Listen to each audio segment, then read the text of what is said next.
네, 이처럼 이렇게 멀티태스킹과 이제 윈도우즈 폰에서는 이제 새로운 이제 구조라고 이제 말씀을 드릴 수가 있겠는데요. 새로운 OS 서비스에서 이러한 부분들을 제공을 하기 때문에 사용자들은 이런 부분들에 대해서 복잡하지 않고 쉽게 사용할 수 있다는 점과, 개발자들은 이 OS 레벨에서 제공하는 기능들을 통해서 그 통신 서비스나 또는 이제 그 백그라운드 뮤직 같은 그런 부분들을 스레딩이나 뭐 그런 복잡한 부분을 처리하지 않고 직접 처리하지 않아도 이제 OS 레벨에서 관리가 된다는 점이 이제 가장 큰 중요 포인트라고 말씀드릴 수 있겠고요. 네, 그리고 이렇게 사용자들이나 사용자들에 대한 요구를 받아서 처리를 하게 되는 부분, 그리고 이제 포그라운드 전면부와 이제 백그라운드 후면부에서 이제 조화롭게 이렇게 전환이 되면서 관리되는 그런 부분, 그리고 이제 시스템 및 사용자 중심으로 활동을 이제 정렬할 수 있는 그런 부분들이 이제 강조가 되어 가고 있습니다. 이것을 통해서 이제 결국은 이제 사용자들이 앞에서 말씀드린 것처럼 어떠한 부분들이 어떤 식으로 동작이 되는지에 대해서 리소스 모니터링이 가능하게 되었고, 보다 이제 윈도우즈 폰 7에서 이제 여러분들 사용자들이 보다 이제 객관적이면서 명확한 정보를 받아볼 수 있게 되었습니다. 개발자적인 측면에서는 이처럼 이렇게 OS 레벨에서 제공하는 기능들을 통해서 복잡하지 않게 개발할 수 있는 그런 부분이 강조가 되었습니다. 네, 앞에서 쭉 설명드렸던 멀티태스킹 개념에 대해서 윈도우즈 폰 7 멀티태스킹 개념에 대해서 간략하게 설명을 드렸는데요. 지금 이번에 새로 추가된 부분 중에서 이제 멀티태스킹 구성 요소가 이제 서비스와 에이전트 그리고 리소스 매니지먼트로 크게 나눠볼 수가 있겠습니다. 서비스는 이제 통신 서비스와 같은 그런 직접적인 백그라운드 서비스를 이제 관리를 해주는 그런 사용할 수 있게 해주는 그런 서비스단이고, 에이전트는 이러한 것들을 이제 관리해주는 그런 매니지먼트 관리를 할 수 있는 그런 기술 요소입니다. 리소스 매니지먼트는 백그라운드 단에서 어플리케이션들이 여러 개를 돌아가고 있을 때 이 어떠한 어플리케이션이 하드웨어에 제공되어 있는 제한되어 있는 메모리 양을 이제 많이 차지할 경우에는 리소스 매니지먼트를 통해서 이 어플리케이션을 툼스토잉 상태로 전환한다든지 아니면은 스레드를 중지시킨다든지 하는 그런 관리적인 부분이 추가가 되었습니다. 지금 화면에 지금 이렇게 리서닝이라는 부분이 지금 어플리케이션을 나갔다가 다시 돌아올 때 나타나는 화면인데요. 지금 보시는 것처럼 이렇게 하얀색 점이 이렇게 똥똥똥똥 왔다 갔다 하면서 로딩이 된 다음에 한참을 기다린 다음에 이제 이렇게 화면이 나타나는 그러한 단계들이 지금까지는 윈도우즈 폰 7에서 되어왔었습니다. 이렇게 기다리는 점이 이제 불편하다라고 해서 바로 이렇게 변경이 되었는데요.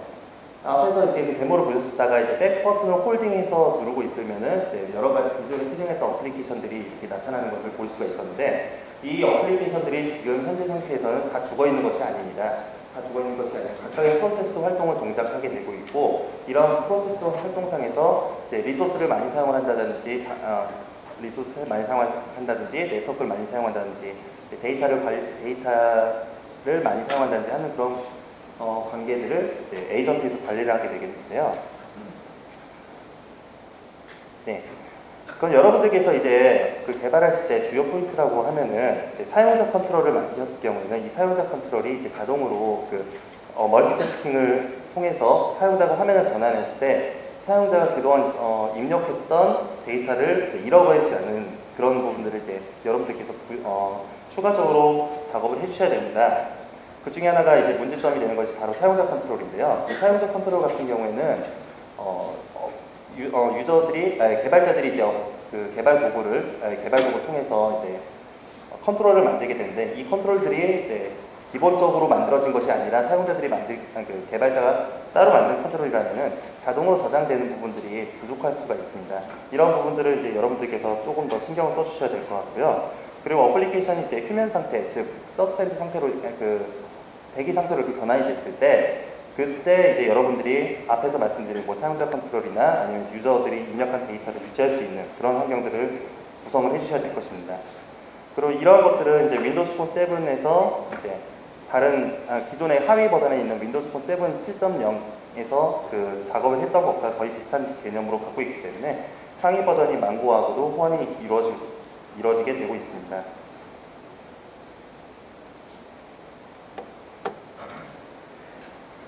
네, 그렇게 앞에서 그렇게 설명을 드린 부분과 이제 제가 그 뒷부분에 계속 같은 얘기를 이렇게 진행했네요. 예.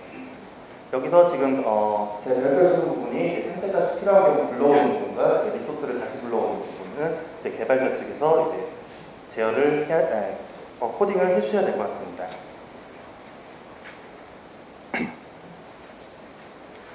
네, 어플리케이션은 윈도우즈 폰에서 이제 어플리케이션 생명주기는 생명주기라고 하는 것을 이제 어플리케이션 실행이 돼서 사용자들이 이제 전환을 하다가 다시 복귀하는 이런 부분을 이제 생명주기라고 라이프 사이클이라고 얘기를 하게 되는데요.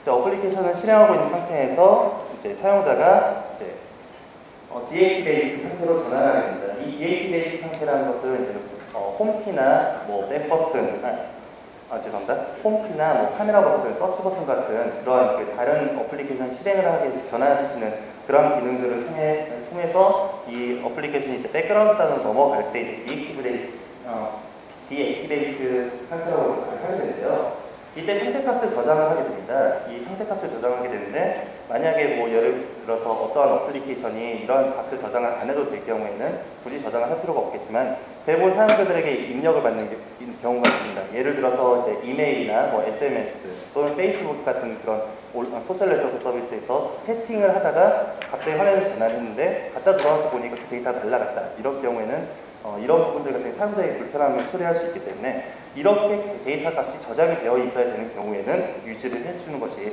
그 디액티브 상태에서 이제 유지를 해주는 것이 가장 중요한 포인트겠고요. 이렇게 디액티베이트 상태를 넘어서 이제 어플리케이션가 이제 도먼트 상태, 휴면 상태로 이렇게 넘어가게 됩니다. 이 상태로 넘어가게 되면은 이제 사용자들은 어플리케이션을 이제 다른 어플리케이션을 실행하고 있는 상태, 즉 이제 멀티태스킹으로 전환이 되어 있는 상태를 말하게 되는 것이고요.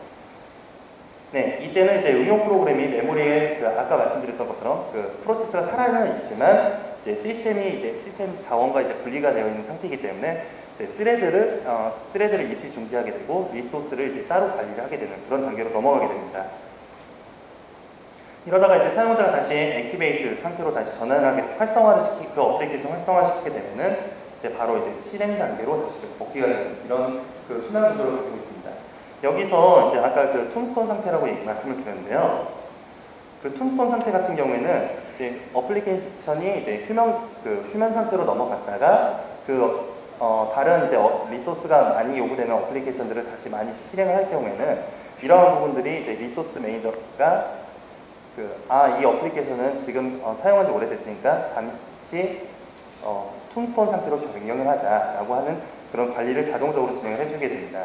이 툼스톤 상태는 이제 어플리케이션이 이제 종료되기 직전에 스스로를 자동으로 저장하는 그런 작업 상태를 말씀을 드리는데요. 이 툼스톤이라는 이름이 영어로는 이제 묘비, 기석이라는 뜻입니다. 그렇기 때문에 어플리케이션이 이제 죽었을 때 여기에 어디까지 활동을 했다라는 그런 이름을 남기는 것으로 해서 이제 툼스톤이라는 이름을 붙이게 되었는데요. 이 툼스톤 상태에서도 이제 아까 이제 다시 툼스톤 상태에서 이제 복귀될 때는 이 상태에서는 이제 어플리케이션의 값들을 자동 저장해 놓은 값을 다시 불러와주는 작업을 해줘야 됩니다. 이제 제가 조금 복잡하게 말씀을 드렸지만 이 어플리케이션 생명 주기에 대해서는 이제 신경을 안 쓰고 만드셔도 되는 부분도 있습니다. 뭐 간단한 어플리케이션이나 또는 사용자들에게 정보를 지속적으로 받아오지 않는 그런 어플리케이션들은 이런 툼스톤 상태나 도먼트 상태를 관리를 안 하셔도 되지만 요즘 대부분의 데이터들은 이제 웹 서비스를 통해서 데이터를 긁어오는 경우가 많이 있습니다. 그런 경우에는 매번 실행을 할 때마다 새로운 정보를 얻어오는 것도 중요하겠지만 기존에 있던 데이터를 그대로 유지해야 되는 경우도 있습니다. 그럴 경우에는 이런 상태의 어플리케이션 생명주기를 위해서 이제 그런 부분들에 대해서 예외 처리를 해주는 것이 중요한 포인트라고 생각이 되고 있습니다. 네, 앞에서 설명드렸던 부분들 중에서 이번에 새롭게 추가된 기능 중에 하나가 바로 백그라운드 노티파이케이션 서비스라고 하는 것이 있습니다. 기존에 이제 사용자들에게 알림을 주기 위한 서비스 중에 하나인데요. 앞에서 그게 쭉 설명드렸던 멀티태스킹 부분에 포괄적으로 포함이 되는 그러한 서비스 중에 하나입니다. 기존에 이제 알람이나 그런 부분 어플리케이션에서 알람 같은 부분들을 많이 구현을 하게 되었다면은 이 알람은 어플리케이션이 실행이 되어 있는 상태에서 진행이 된 시간을 따라서 사용자에게 공지를 해주는 그런 부분들이 있었습니다. 근데 이런 부분들이 이제 어플리케이션이 이제 종료가 돼서 백그라운드 단으로 넘어간다고 하더라도 이제 지속적으로 유지가 돼서 사용자에게 알람을 주는 그런 부분이 이번에 추가가 되었는데요. 네임스페이스는 이제 폰점 스케줄러라는 그런 부분들에 지금 알람이나 리마인더 그리고 여러 가지 기능들이 추가가 되어 있습니다. 지금 여기 화면에 보고 계신 소스는 애드 알람이라고 해서 간단하게 만든 건데요. 그 앞에 그 스케줄러 네임스페이스 안에 알람이라는 그 클래스가 존재하고 있습니다. 그 알람을 하나 가볍게 간단하게 생성해서 시작 시간이 언제인지 그리고 그쪽에 해당하는 내용들이 어떤 것인지 이렇게 입력을 하게 되면은 사용자들에게 해당 시간에 알려주게 되는 그런 구조를 만들 수가 있게 되는데요. 윗부분에 보시면 스케줄 액션 서비스라는 것이 있습니다. 이것이 바로 이제 알람이나 리마인더 같은 그런 그 정보들을 사용자들에게 통보해주기 위한 백그라운드 단에서 존재하는 서비스입니다. 이 서비스에 이제 알람을 간단하게 추가를 해서 그 사용자들에게 알람을 이렇게 알릴 수 있는 그런 서비스가 준비가 되어 있습니다. 리마인더 같은 경우에는 이제 보통 일정 같은 데서 많이 사용이 되는 건데요. 어떠한 스케줄에 있는 그 정보를 스케줄이나 또 사용자에게 홍보를 하기 위한 그런 정보를 같이 이렇게 포함이 되고 있는 것을 이제 리마인더라고 볼 수가 있겠는데요. 아까와는 다르게 이 리마인더의 특징 중에 하나는 바로 내비게이션 URI라는 그 페이지입니다.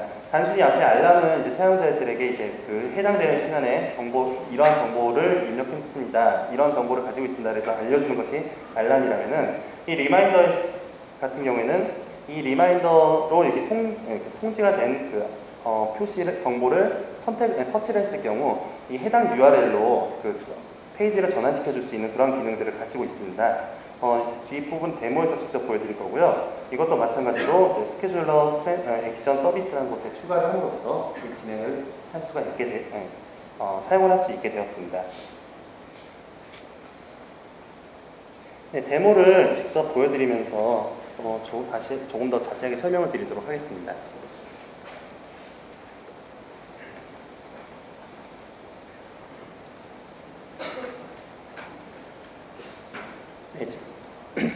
네, 지금 화면에 보고 계신 부분이 제가 좀 폰트를 키우겠습니다. 네, 아까 소스에서 프레젠테이션에서 보셨듯이 그 리마인더라는 그 객체를 하나 생성을 하고 이렇게 내용을 집어넣는 걸 볼 수가 있겠는데요. 백문이 불여일견이라고 직접 보면서 브레이크 포인트를 잡아가면서 한번 보여드리도록 하겠습니다.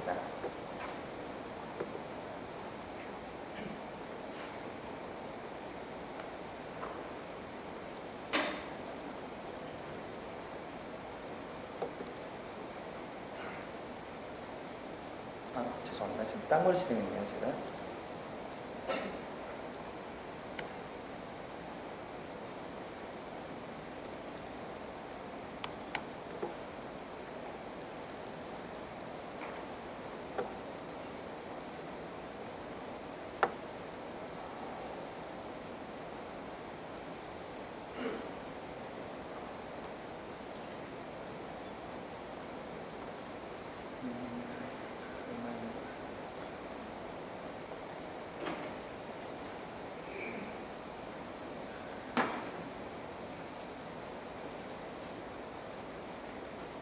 네, 꼭 데모를 보여드리려고 하면은 꼭 이렇게 한 번씩 문제가 생기게 되는데요. 네, 데모의 악몽이라고 생각이 되는데요. 잠시만 기다려 주십시오.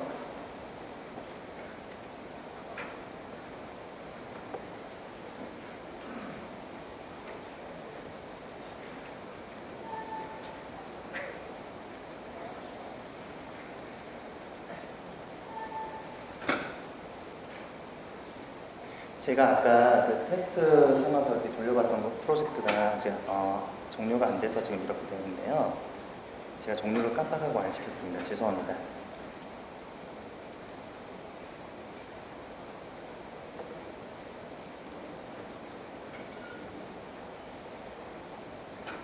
네, 다시 실행을 했고요. 지금 소스상에서 보시면은 아까 리마인더라고 해서 되어 있는 부분을 보실 수가 있었고, 이 부분의 이 스케줄러 같은 경우에는 지금 MSDN을 보시면은 지금 이렇게 알람이나 뭐 리마인더 그리고 이제 스케줄 액션이나 스케줄 테스트 같은 여러 가지 지금 클래스들이 준비가 되어 있습니다. 이런 부분들에서 이런 것들은 이제 거의 동일하게 사용을 하신다고 보시면 될 것 같고요. 이런 부분들에서 MSDN에서 좀 더 자세한 정보를 찾아보실 수가 있습니다. 해당 부분은 네. 지금 비주얼 스튜디오에서 네, 리마인더에서 이제 바로 이제 F1 누르면 이제 그쪽 관련된 네임스페이스 관련된 문서를 보실 수가 있겠는데요.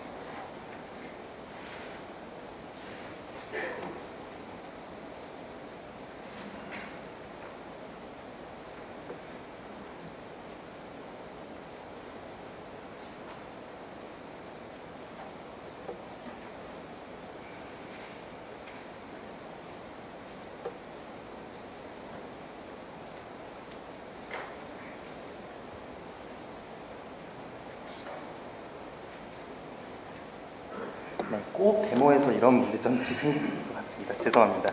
제가 이거는 지금 폰으로 지금 이미 넣은 거를 데모로 이렇게 보여드리면서 소스랑 같이 비교해서 설명해 드리도록 하겠습니다.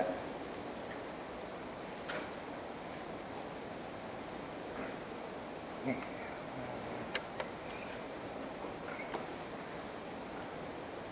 네, 지금 보고 계신 폰이 지금 이것도 망고폰인데요.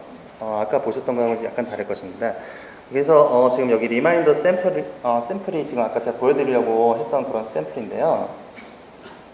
여기 보시면은 지금 제가 하나 입력해 놓은 것이 있는데 이것은 일단 삭제하고 하나 추가해 보도록 하겠습니다. 타이틀에다가는 제가 일단은 여기다가 테스트라고 하나 입력하고요. 그리고 컨텐츠에는 이제 헬로우라고 한번 입력해 보겠습니다. 그리고 여기 보시면은 이제 시간을 이제 설정할 수가 있게 되는데 지금이 1시 28분이니까 1분만 넘겨서 바로 진행해 보도록 하겠습니다. 하고 저장을 누르고 이제 백 버튼을 눌러서 종료를 하겠습니다. 보시면은 멀티태스킹 상태 시 아무것도 없는 걸 볼 수가 있겠고요. 이 상태에서 딱 1분만 29분 되면은 바로 이제 알람이 울릴 건데요.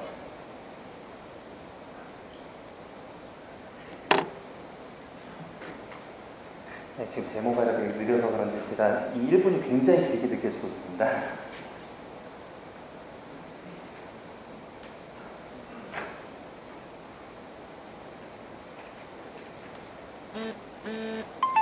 네, 지금 화면 보시는 것처럼 지금 화면이 좀 잘 안 나오는데요. 잠시만요.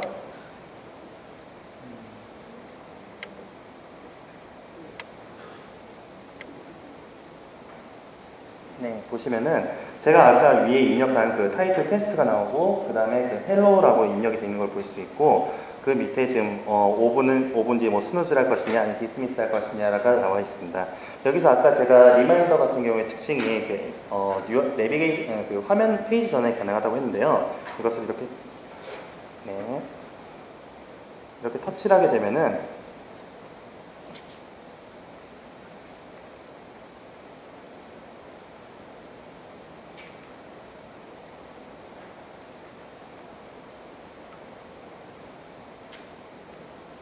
네, 죄송합니다.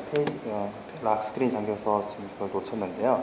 그렇게 그 내비게이션 페이지를 받게 되면은 이제 페이지가 자동으로 전환이 되게 되고 사용자들에게 좀 더 자세한 정보를 볼 수 있는 페이지를 전달할 수가 있게 됩니다.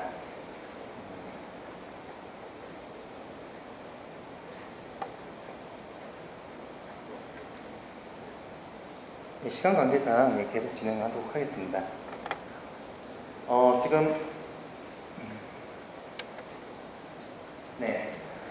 앞에서 보셨던 부분이 이제 리마인드나 알람 같은 그런 부분을 관리해주는 그 백그라운드 서비스였다고 하면은 이번에 이제 백그라운드 트랜스퍼 서비스, 파일 전송하는 서비스가 이렇게 준비가 되어 있습니다. 이 부분은 이제 다음 세션에서 좀 더 자세하게 설명드릴 것이지만 그 앞에서 간략하게 먼저 살펴본다면은 이제 어플리케이션에서 여러분들이 만드신 어플리케이션에서 이제 파일을 다운로드 받는다라는 것을 이제 선택을 하게 되게 됩니다. 그 앞에서 이렇게 체크박스를 하게 되고 이 체크박스 한 어플리케이션을 이제 다운로드를 요청하게 되면은 이제 백그라운드 트랜스퍼라는 그 서비스를 통해서 이제 다운로드를 받게 되는데요. 이제 인터넷을 통해서 이제 다운로드 받게 요청을 하게 되고 요청된 데이터는 이제 이렇게 지금 어플리케이션에 다운로드되는 그런 모습을 볼 수가 있습니다. 이 상태에서 이제 백키를 눌러서 이제 바깥으로 나가든지 하게 된다면은 이 백그라운드 트랜스퍼 서비스에서 계속 파일을 다운로드 받고 있기 때문에 그 다운로드 받는 부분에 대해서는 전혀 이상 없이 계속 유지를 할 수 있게 되었고요. 이러다가 다시 어플리케이션을 돌아왔을 때는 그 어플리케이션이 지금 다운로드 받고 있는 것이 어떠한 그 상태를 갖고 있는지에 대해서 사용자들께 보일 수 있는 그런 그런 부분들을 구현을 할 수 있게 되었습니다. 와이파이 그냥 일반 3G를 통해서는 3G와 같은 그런 휴대폰 통신을 통해서는 20메가 이하만 다운로드를 받을 수가 있고, 네, 와이파이 환경을 이용해서는 2GB 미만의 그 파일을 파일을 다운로드 받을 수가 있습니다. 그리고 이제 그 웹에다가 요청하기 위한 포스트로 보내는 메시지는 이제 3MB 미만의 데이터를 전송을 해서 주고받을 수 있는 환경이 구현이 되어 있습니다. 그리고 또 한 가지 되어 있는 것 중에 하나가 바로 이제 백그라운드 오디오인데요. 이 백그라운드 오디오 같은 경우에는 지금 HTML5에서 오디오 태그가 추가되어 있는 경우에도 동일하게 백그라운드 오디오 서비스에서 지원을 하게 되었습니다. 브라우저 상에서 이제 백그라운드 HTML5 오디오를 재생을 하게 요청을 하면은 클라우드를 통해서 클라우드에 있는 그 미디어 음원 파일을 다운로드를 받게 됩니다. 이 다운로드 받은 것은 이제 음악을 재생하는 준 서비스에서 이제 이 재생을 담당하게 되고요. 이 재생을 담당하고 있는 상태에서 백버튼이나 뭐 다른 환경을 통해서 이제 백그라운드 상태로 전환이 되게 된다면은 그 웹페이지는 꺼졌지만 그 준 서비스에서 계속적인 음악 재생을 관리를 하고 있기 때문에 음악은 계속적으로 유지가 되고 있습니다. 여기다가 이제 뭐 넥스트 트랙이나 뭐 아니면은 그런 부분들을 이제 추가적으로 구성을 해준다면은 어플리케이션이 실행이 되지 않더라도 이렇게 준 서비스를 통해서 계속 음악을 재생하는 것을 유지할 수가 있게 되었습니다. 이제 마찬가지로도 이제 URL 기반으로 해서 이제 스트리밍 다운로드나 그런 부분들도 동일하게 되는데요. 이제 어플리케이션에서 그 음악을 재생하고 있다면은 재생을 요청하게 되면은 이제 마찬가지로 준 서비스에서 음악이 진행이 되게 됩니다. 이 재생이 진행이 되면은 이제 마찬가지로 이제 인터넷이나 아니면 뭐 스토리지에 있는 그런 음원들을 이용해서 준 서비스에서 음악을 재생하게 되고, 이 재생하고 있는 도중에 이제 백그라운드나 아니면 홀드 상태로 전환을 하게 된다 하더라도 그 현재 그 음악이 재생되고 있는 것은 동일하게 유지가 되고 음악을 이제 그 앞으로 다음 곡으로 넘긴다든지 이전 곡으로 돌아가든지 하는 그런 제어 환경을 실행할 경우에는 이제 어플리케이션에 이제 접근을 해서 다시 어플리케이션을 이제 백그라운드 상태에서 접근을 해서 이제 다시 이렇게 음원을 제어하는 그런 과정들을 보여줄 수가 있습니다.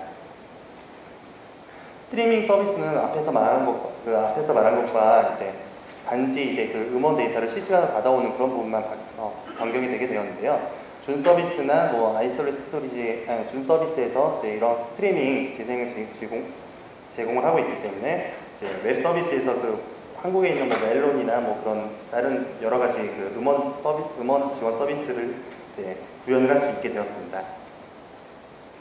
네, 백그라운드 오디오 데모를 제가 준비를 해왔는데요.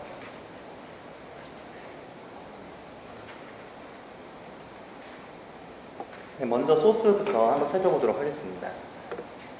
백그라운드 오디오 같은 경우에는 이제 관리하기 위한 에이전트라는 그것을 하나 만들어줘야 됩니다. 플레이백 에이전트를 만들어주게 되는데, 이 플레이백 에이전트 같은 경우에는 이제 프로젝트 상에서 이제 어플리케이션 프로젝트 상에 하나 더 프로젝트를 추가를 해서 작성을 하게 되고요. 여기 보시면은 이 어플리케이션이 실행이 되지 않는 상태에서 이제 아까 말씀드렸던 백그라운드 오디오 그 준 서비스에서 플레이를 재생을 관리하기 위해서 이렇게 추가를 해주는 부분입니다. 그래서 보시면은 메소드로 뭐 플레이 넥스트 트랙이나 플레이 프리비어스 트랙이나 그런 그 앞이나 그 뒤로 재생을 하는 것과 이제 재생을 관리하는 플레이 트랙 같은 것들이 준비가 되어 있습니다. 이런 것들에는 항상 보시면 백그라운드 오디오 플레이어라는 그런 그 오브젝트를 통해서 이제 그 정보를 제공을 받고 있기 때문에 제공받은 정보를 기반으로 그 사용자들에게 그 제어를 할 수 있는 그런 환경들을 제공을 하고 있습니다. 물론 이제 현재 어떠한 상태로 지금 진행이 되고 있는지에 대한 그 상태를 받아올 수 있는 부분도 지금 여기로 준비가 되어 있고요. 이쪽 부분에 관련해서 이제 여러분들께서 추가적으로 구현하거나 하시는 부분들을 이제 작성을 하시면 될 것 같습니다. 네, 메인 페이지에서 보시면은 지금 여기 보시면은 이제 백그라운드 오디오 플레이어가 그대로 있고 여기 인스턴트에 이제 저장이 되어 있는 정보들을 이제 재생을 해라라는 그런 명령들이 준비가 되어 있는데요. 마찬가지로 이 백그라운드 플레이어 같은 경우에도 지금 이런 식으로 그 이벤트 핸들러를 추가해서 어플리케이션 상에서도 동일하게 관리를 할 수 있는 것을 볼 수가 있겠고요. 이런 부분들에 대해서 이제 직접적으로 한번 데모를 보여드리면은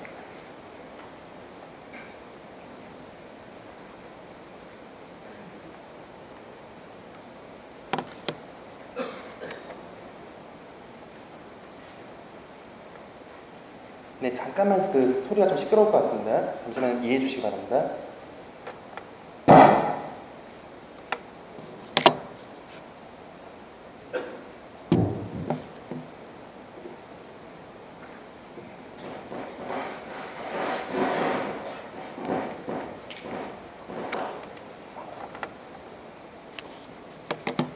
네, 지금 화면에 지금 백그라운드 오디오 백그라운드를 이렇게 실행할 수 있는 그 데모가 하나가 있는데요. 지금 화면에 지금 잘 안 나오지만 뭐 뒤로 가기, 재생, 그리고 다음 이렇게 지금 간단하게 만들어져 있습니다. 여기서 먼저 플레이를 누르게 되면은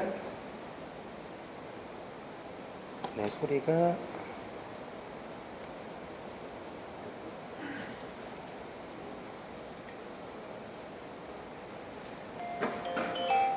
지금 내부에 들어있는 리소스를 이용했기 때문에 간단한 음악 소리만 날 것입니다. 네, 이런 식으로 지금 소리가 나오고 있는 상태에서 이제 윈도우 키나 백 버튼을 눌러서 바깥으로 나가게 되면은 이처럼 지금 화면에 보시는 것처럼 상단에 지금 그 음악 재생이 계속 유지가 되는 것을 볼 수가 있고, 이 상태에서 이제 뒤로 네, 다음 곡을 누른다든지 아니면 음악을 정지한다든지 하는 그런 환경들을 제어를 할 수가 있습니다. 이렇게 제어를 하다가 이제 어플리케이션 상태로 다시 돌아가게 된다 하더라도 동일하게 이런 부분들은 유지가 되고 있고, 이제 이 부분이 같이 컨트롤이 되는 것을 볼 수가 있습니다.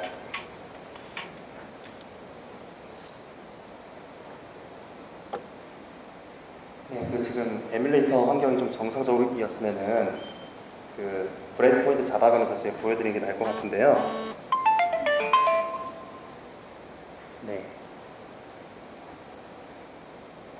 준비가 좀 철저하지 못했던 점에 사죄드립니다. 계속 진행하도록 하겠습니다. 지금 앞에서 이렇게 설명드렸던 부분들은 백그라운드 서비스와 그 멀티태스킹을 이제 관리하기 위한 그 여러 가지 서비스들을 이제 같이 살펴봤는데요. 전반적으로는 이런 그 환경은 이제 바로 이제 그 지금 여기 화면에 보신 것처럼 아키텍처를 설명을 드리면은 어플리케이션에서 이제 UX와 로직을 관리하는 그러한 그 모듈이 하나가 있고, 그리고 OS는 이 모듈을 통해서 지금 클라우드 서비스나 아니면 아이솔레이트 스토리지나 시스템 서비스에 접근을 할 수 있는 그러한 기본 환경을 구성하게 됩니다. 그러면은 여기다가 아까 그 보셨던 에이전트 같은 모듈을 하나 더 추가를 해서 동일하게 이런 부분들을 이제 관리할 수 있는 모듈을 하나 추가를 하게 되는데요. 이것이 지금 윈도우즈 폰에서는 각각의 다른 프로세스로 동작을 하고 있기 때문에 현재 그 위에 어플리케이션이 종료가 된다고 하더라도 이러한 부분들이 에이전트에서 관리를 해서 계속 지속적으로 유지해주는 그런 환경이 준비가 되어 있고, 이런 환경들은 이제 OS상에서 사용자가 봤을 때는 하나의 어플리케이션으로 이제 관리가 되는 것을 이제 볼 수가 있겠습니다. 이제 개발자는 이런 부분들을 이제 프로젝트상에서 아까 보여주셨던 것처럼 이제 에이전트를 이제 추가를 해서 관리를 그 에이전트가 이제 그 백그라운드 상태에 있을 때 관리할 수 있는 것을 추가적으로 개발해 주셔야 될 거고요. 이런 것들은 이제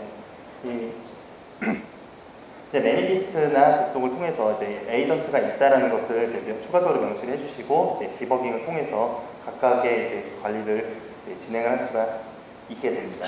이처럼 이제 기본적으로 이제 설계를 하기 위한 그 아키텍처 같은 부분은 이제 이 외에도 지금 많은 코드 샘플들이 있기 때문에 그 직접적으로 한번 참고해 보시면서 공부해 보시는 것도 좋을 것 같습니다. 네, 그래서 지금 앞에서 쭉 살펴본 기능들 중에서 이제 전반적인 백그라운드 에이전트에서는 이제 허용이 되는 것과 제한이 되는 것으로 크게 나눠서 볼 수가 있습니다. 그래서 앞에 허용이 되는 부분들은 이제 뭐 타입이나 코스트 또는 이제 그런 로케이션 서비스 같은 것들을 이제 허용을 해서 각각 서비스를 제공할 수 있겠지만, 이제 제한이 되는 환경으로 해서 이제 디스플레이 UI를 변경한다든지 아니면은 XNA 라이브러리를 사용한다든지 또는 이제 마이크로폰 즉 마이크나 카메라 같은 그런 로우 레벨 센서 데이터를 이용한 것과 이제 센서를 이용해서 변경하는 점들 이런 부분들은 지금 제한이 되어 있습니다. 그리고 플레이 오디오 같은 경우는 제 백그라운드 오디오 API를 통해서만 가능하지만 직접적인 음악을 재생하는 API를 사용할 경우에는 백그라운드 에이전트에서 관리를 하지 못하는 부분으로 분리가 되어 있습니다. 왼쪽에 지금 추가적으로 이렇게 관심 있게 보실 부분 중에 하나가 바로 소켓인데요. 이 소켓을 통해서 지금 현재 지금 어플리케이션들 중 시장에서 좀 많이 되고 있는 그런 채팅 서비스나 메시지 전송 서비스나 아니면은 그 어플리케이션 실시간 다운로드 서비스와 같은 또는 RSS 피드와 같은 그런 여러 가지 서비스들을 구현을 할 수 있다는 것이 이번 백그라운드 에이전트가 포함이 된 망고에서 구현할 수 있는 어떻게 보면 포인트라고 말씀을 드릴 수가 있겠습니다. 네, 제가 지금 여기까지 발표자는 여기까지였는데요. 아까 제가 한 가지 더 제가 놓치고 지나간 부분이 하나가 있어서 다시 한번 말씀을 드리겠습니다. 아까 그 리마인더에서 제가 그 해당 부분이 지금 제대로 실행 안 된 거를 제대로 못 보여드렸었는데요. 이 리마인드에서 여기 보시면은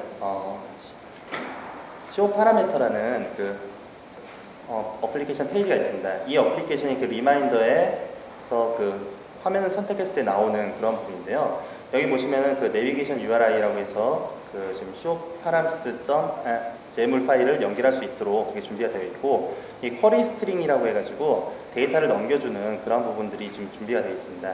이 리마인더에서는 이제 어플리케이션의 알람을 통해서 그 정보를 다시 이제 어플리케이션을 이렇게 되돌려줄 수 있는 그런 쿼리문을 제공을 하고 있기 때문에 이런 부분을 통해서 이 전송받은 그 쇼 파라미터 페이지에서 이 메시지를 통해서 데이터를 다시 받아와서 화면에 보여줄 수 있는 그런 것들을 제공을 하고 있습니다. 그래서 아까 리마인더에서 사용자에게 제가 입력했던 테스트라는 문구와 헬로우라는 문구가 이제 이처럼 이 파라미터를 통해서 이렇게 넘어오게 되는 것이고, 개발자 여러분들께서 이런 정보를 아까 제가 말씀드렸던 부분 중에서 UI 부분 같은 경우에는 이렇게 따로 저장을 해주셔도 된다고 말씀드렸지만, 특히 에이전트 백그라운드 서비스를 이용을 해서 작업을 하실 경우에는 백그라운드 서비스에 있는 데이터를 넘겨받으면서 사용할 수 있는 그런 부분들을 나눠서 이제 고려해 보면서 개발하시면 될 것 같습니다.